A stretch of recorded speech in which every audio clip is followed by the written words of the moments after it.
I wanted to get everyone a little caught up on what's happened so far. So there's me, and I'm a Death Knight, one of Arthas's armies, and I am serving with High Lord Darian Morgraine to assault Lightshope Chapel, and he's wielding the corrupted Ashbringer. But Tyrant Fourring showed up, and he is a nasty pally in a movable pally bubble and bested Darian Morgraine. And you know what that means? That means somebody's going to be very upset.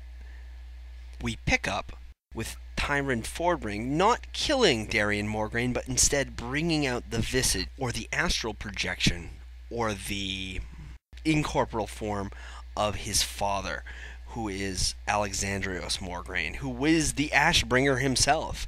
And he was killed, if we remember back, in Stratholme by his other son, Renault, who was in the Scarlet Monastery, and he's telling his better son, Darian Morgraine, who hasn't killed him, that he wants him to wield not the corrupted Ashbringer, but Ashbringer.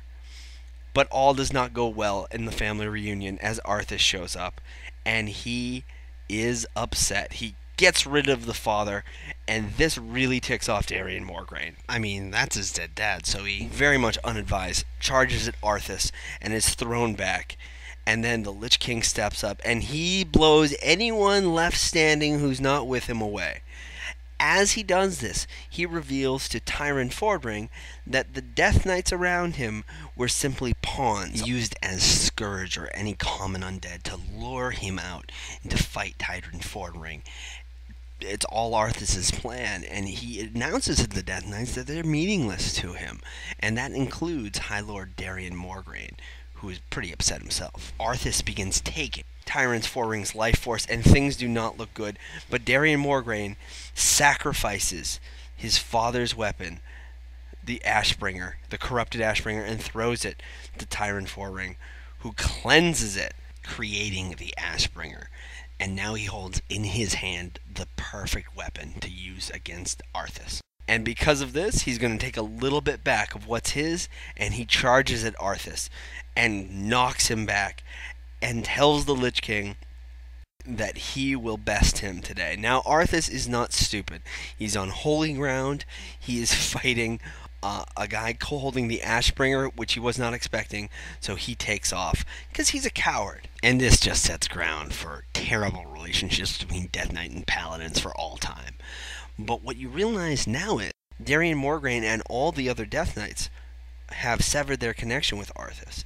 They don't want to go back to serve him. They don't believe in the cause. He already admitted that he was just using them. And so, with a little bit of free will that they have, they talk to Tyrant Fourring, and they decide with Darian Morgraine that they will join the fight of the Horde and the Alliance against the Lich King. And you will do this under Darian's leadership.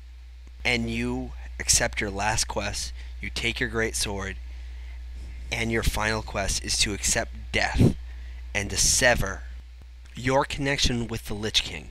And to do this, you give up your life and die again, hoping to be reborn with the help of the Paladin, Tyrant Fourring, and your new commander, Darian Morgraine. I hope that everyone enjoyed this series. I hope I did a good job with the lore. There's a lot in there, and there's a lot of history behind it.